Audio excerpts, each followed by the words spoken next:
Yes we are live now. This is Shivani Singh from examination. हम discuss करेंगे, हमारा target है सीटेट अगस्त 2023 सीडीपी। यहाँ पे हम जो है इसके 500 plus MCQs question previous year के देखने वाले। 22 आपके यहाँ पे हो चुके हैं, अब ये आपका 23 है। ओके सो आइए फ्रेंड्स स्टार्ट करते हैं। यहाँ पे बहुत ही हुंदा है, तो यहाँ पे जो है हम अपना स्टार्ट करते हैं क्वेश्चन। और अगर आपको ये वीडियो अच्छी लगे तो वीडियो को सब्सक्राइब जरूर कीजिएगा। ओके बहुत ही बेस्ट है। अच्छा, इनमें से जो है कौन सा बच्चों के समयगात्मक विकास के लिए सर्वाधिक उपयुक्त है? तो कक्षा का प्रजातांत्रिक परिवेश या फिर अध्यापकों की कोई भी सहभागिता नहीं क्योंकि यह माता पिता का कार्य है, फिर कक्षा का नियंत्रित परिवेश या फिर इसका अधिकारीवादी परिवेश। इस तरह से यहाँ पे जो है बच्चों के संवेगात्मक विकास के लिए, अब देखो बच्चों में संवेग होते हैं, बच्चों को बहुत डर भी लगता है और बच्चे बहुत जल्दी प्रेम भी करते हैं आप लोगों से। ठीक है, अगर आप अच्छे से रखेंगे ना उसको तो वो आपके प्रति बहुत ज़्यादा प्रेम भी यहाँ पे जागृत करेंगे, और अगर आप अच्छे से नहीं रखेंगे तो वो यहाँ पे आपसे बहुत ही घृणा भी करेंगे। ओके, इनमें संवेग बहुत ज़्यादा होते हैं स्टूडेंट्स में, छोटे बच्चों में। इसका यहाँ पे करेक्ट आंसर होगा कक्षा का प्रजातांत्रिक परिवेश। बिल्कुल यहाँ पे पॉजिटिव, बहुत ही अच्छा ऐसा होना चाहिए जैसे कि हमारे ही ये घर के पेरेंट्स है। ओके, इस तरह से निम्नलिखित में से कौन सा एक उपयुक्त रचनात्मक आकलन कार्य नहीं है? जो निगेटिव है चूज करना है। खुले अंत वाले क्वेश्चन, परियोजना अवलोकन, विद्यार्थियों का योग्यता कर्म निर्धारित करना। इस तरह से हमारे यहाँ पे कौन सा एक उपयुक्त रचनात्मक आकलन कार्य नहीं है? तो इसका करेक्ट आंसर होगा विद्यार्थियों का योग्यात्मक कर्म जो है निर्धारित करना। डी ऑप्शन करेक्ट होगा। अब रचनात्मक आकलन के अकॉर्डिंग अगर हम देखें यहाँ पे छात्रों को खुले अंत वाले क्वेश्चन, परियोजना, किसी वस्तु का अवलोकन करना, ये सभी यहाँ पे इनके लिए बहुत ही इंपॉर्टेंट रोल प्ले करते हैं। बाकी विद्यार्थियों की योग्यता कर्म निर्धारित करना और फिर उनका यहाँ पे मूल्यांकन होता है, तो ये तो गलत है। अब देखो बच्चा यहाँ पे प्राइमरी लेवल में फर्स्ट क्लासेस में आता है, क्या आप उसका पहले यहाँ पे योग्यता कर्म निर्धारित करेंगे? क्या वो भी यहाँ पे इससे पहले कहीं पे जो है उसने टीचिंग वगैरह कर ली है? इतने छोटे से बच्चे ने पेट में वो सीख गया है, तो ये गलत है। एक प्रभावशाली अध्यापिका होने के लिए एक महत्वपूर्ण है पुस्तक से उत्तरों को लिखाने पर बल देना, समूह गतिविधि के बजाय व्यक्तिगत अधिगम पर बल देना, या फिर विद्यार्थियों के द्वारा क्वेश्चन पुटअप करने के लिए व्यवधान की अनदेखी करना, फिर प्रत्येक बच्चे के संपर्क में रहना। इस तरह से हमारा यहाँ पे इस क्वेश्चन का करेक्ट आंसर होगा एक प्रभावशाली जो टीचर होने के यहाँ पे। ठीक है, सबसे इम्पोर्टेंस आप यहाँ पे कौन सा अपने थ्रू सोचेंगे, कौन सा चूज़ करेंगे ऑप्शन में, तो इसका हमारा करेक्ट आंसर बनेगा कि प्रत्येक बच्चे के संपर्क में रहना। बिल्कुल ये डी ऑप्शन। अब देखो किसी बच्चे को आप अनदेखी कर रहे हैं, किसी बच्चे में आप बहुत ज़्यादा यहाँ पे जो है प्रेम भाव जागृत कर रहे हैं, है ना, किसी को देख ही नहीं रहे, किसी की यहाँ पे बात सुन ही नहीं रहे, तो ये गलत है, ये आपके लिए बहुत ज़्यादा गलत है। बच्चों के अधिगम को सुगम बनाने के लिए अध्यापकों को एक अच्छी कक्षाई परिवेश का सर्जन करने की आवश्यकता होती है, और इस प्रकार के अधिगम परिवेश का सर्जन करने के लिए नीचे दिए गए कथनों में से कौन सा कथन हमारा नहीं है? तो बच्चों के प्रयासों की स्वीकृति, अध्यापकों के अनुसार कार्य, बच्चों को स्वीकार करना, अध्यापक का सकारात्मक रोल। तो अध्यापक के अनुसार कार्य करना, ये बी ऑप्शन हमारा यहाँ पे इनकरेक्ट हो। अब अध्यापक यहाँ पे बता रहा है कि हाँ मुझे तो व्याख्यान से ही पढ़ाना है, मैं तो ऐसे पढ़ाऊंगा। अब बच्चे के सिर से ऊपर को उतरा जा रहा है, तो फिर क्या फ़ायदा? कुछ भी नहीं, क्योंकि बच्चे छोटे बच्चे हैं प्राइमरी लेवल के।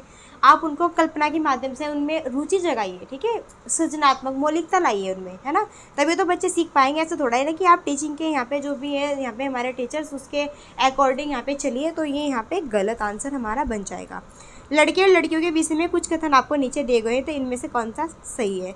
लड़कों को घर के बाहर के कामों में सहायता करनी चाहिए, लड़कों को घर के कामों में सहायता करनी चाहिए, सभी लड़कों को विज्ञान और लड़कियों को गृह विज्ञान पढ़ना चाहिए, लड़कियों को घर के कामों में हेल्प करनी चाहिए। तो यहाँ पे गर्ल्स बॉयज़ की, गर्ल्स ये नहीं करेगा, बॉयज़ ये नहीं करेगा, बॉयज़ यहाँ पे घर का वर्क नहीं करेगा, गर्ल्स बाहर का वर्क नहीं करेगी, जॉब नहीं करेगी क्योंकि वो लड़की है एक, है ना। तो ये सारी यहाँ पे जो लिंग रूढ़िवादिता है ये बहुत गलत है, ये ज़्यादा सबसे ज़्यादा यहाँ पे नेगेटिविटी फैलाती है आपकी सोसाइटी में, और आज भी ये है ना, कहीं ना कहीं आज भी ये है। तो यहाँ पे करेक्ट होगा कि लड़कों को घर के काम में सहायता करनी चाहिए। जी हाँ बिल्कुल। अब नेक्स्ट है, एक बच्चे की कॉपी में लिखने में विपरीत छवियां, दर्पण छवि आदि जैसी गलतियां मिलती है, तो इस प्रकार का बच्चा लक्षण प्रदर्शित कर रहा है। अधिगम में असुविधा के, अधिगम में असक्ता के, अधिगम में कठिनाई के, अधिगम में समस्यात्मकता के। तो यहाँ पे जो है कॉपी में लिखने में, तो लिखने की त्रुटियाँ यहाँ पे, तो लिखने में हमें यहाँ पे जो है त्रुटियाँ हो रही है बच्चे को, तो इसका हमारा करेक्ट आंसर बनेगा कि यहाँ पे जो है अधिगम में असक्तता है, तो बी ऑप्शन यहाँ पे हमारा करेक्ट हो जाएगा। अधिगम का अर्थ क्या होता है? सीखना होता है, और ये प्रक्रिया जो हमारी जीवन भर यहाँ पे लाइफ लॉन्ग टर्म चलती रहती है। अच्छा, असक्तता का मीन्स क्या होता है? कमी, जिन बच्चों के द्वारा लिखने में विपरीत छवियां, है ना, जैसे यहाँ पे दर्पण, छवि, ये सारी गलती होती है ना लिखने से, वो सही से लिख नहीं पाते हैं, ठीक है, तो उनका यहाँ पे अधिगम में असक्तता का कारण होता है और उनका ये मानसिक रोग होता है, ठीक है। अच्छा, जिसमें ये व्यक्ति की संज्ञात्मक शक्ति काफ़ी हद तक न्यून होती है और इसे मानसिक मंदन भी यहाँ पे कह सकते हैं। इस तरह से यहाँ पे हमारा ये करेक्ट होगा। शिक्षार्थियों के ज्ञान अर्जन में हेल्प करने के क्रम में अध्यापकों को किस ध्यान पर केंद्रित करना चाहिए? सुनिश्चित करना कि शिक्षार्थी सब कुछ याद करते हैं या फिर अंकों ग्रेड पर ये यहाँ पे इसके माध्यम से सीखते हैं, फिर शिक्षार्थी को सक्रिय सहभागिता के लिए शामिल करना या फिर अवधारणाओं में कुशलता प्राप्त करना एक स्टूडेंट्स को। इस तरह से हमारा इस क्वेश्चन का करेक्ट आंसर बनेगा सी ऑप्शन की, शिक्षार्थियों को सक्रिय सहभागिता के लिए शामिल करना। तो बिल्कुल आपको यहाँ पे जो है उनको अच्छे से एक्टिविटी के माध्यम से सिखाइए, समझाइए, अच्छा उनका यहाँ पे आप मन रखिए, बहुत अच्छे से वो सीख पाएंगे। अध्यापक के दृष्टिकोण से प्रतिभाशीलता किसका संयोजक है? उच्च योग्यता, उच्च सृजनात्मकता, उच्च वचनबद्धता, या फिर ये है या फिर ये है या फिर ये है।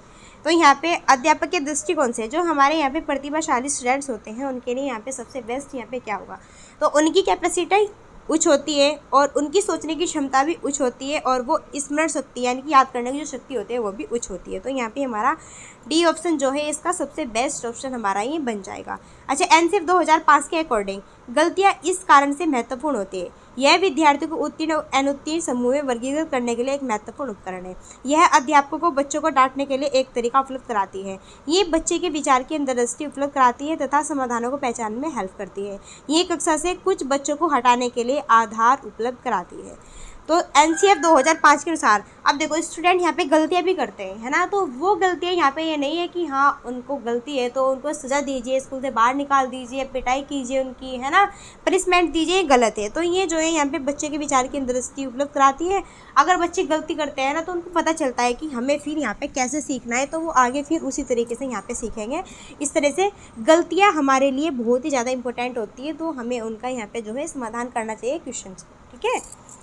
आउट ऑफ द बॉक्स चिंतन ये किससे संबंधित है? अनुकूल चिंतन, स्मृति, अपसारी, अभिसारी। तो आउट ऑफ द बॉक्स बहुत क्वेश्चन इंपॉर्टेंट है आपका, यहाँ पे होगा अपसारी चिंतन, सी ऑप्शन करेक्ट। कि आउट ऑफ द बॉक्स यानी कि हम यहाँ पे अनेक माध्यम से सोच सकते हैं। जैसे कि हम मैथ्स का क्वेश्चन हल कर रहे हैं तो मैथ्स का क्वेश्चन हल करने के लिए हम अलग अलग प्रकार की यहाँ पे बुद्धि का यूज़ करते हैं, लगाते हैं कि हाँ भाई यहाँ पे क्या हो सकता है क्या नहीं। तो माना कि हमने एक्स है, माना यहाँ पे वाई है, इस तरह से तो अलग अलग प्रकार की विधि आप यहाँ पे सोच रहे हैं, खोज रहे हैं। ओके, तो इस तरीके से हमारा यहाँ पे इसका करेक्ट आंसर बनेगा आप सारी, जो कि अनेक माध्यमों से कल्पना करते हुए सृजनात्मक रूप से सीख सकता है। शिक्षण में अध्यापकों के द्वारा शिक्षार्थियों का आकलन इस दृष्टि को विकसित करने के लिए किया जा सकता है। उन विद्यार्थियों की पहचान करना जिन्हें उच्चतर कक्षा में प्रोन्नत करना है, उन विद्यार्थियों को प्रोन्नत नहीं करना जो विद्यालय के स्तर के अनुकूल नहीं है, शिक्षार्थियों की आवश्यकता के अनुसार शिक्षण उपगम में परिवर्तन करना है, फिर कम प्रतिभाशाली और कमजोर विद्यार्थी के समूह बनाना। इस तरह से शिक्षण में अध्यापकों के द्वारा विद्यार्थियों का आकलन इस दृष्टि से यहाँ पे विकसित करने के लिए आप क्या कर सकते हैं? तो हमारा 11 का करेक्ट आंसर होगा यहाँ पे कि शिक्षार्थियों की आवश्यकता के अकॉर्डिंग शिक्षण उपागम के परिवर्तन यहाँ पे करना, बिल्कुल। तो यहाँ पे हमारा सी ऑप्शन करेक्ट होगा। ओके, अधिगम अनुभव को इस प्रकार से आयोजित किया जाना चाहिए जिससे अधिगम को सार्थक बनाया जा सके। इनमें से नीचे दिए गए आपको अधिगम अनुभव में कौन सा बच्चों के लिए सार्थक अधिगम को सुगम नहीं बनाता है? तो नेगेटिव ऑप्शन चूज करना है, ठीक है। यहाँ पे आंसर ये शायद पीडीएफ में नहीं लिया, कोई बात नहीं, चलिए नेक्स्ट देख लेते हैं।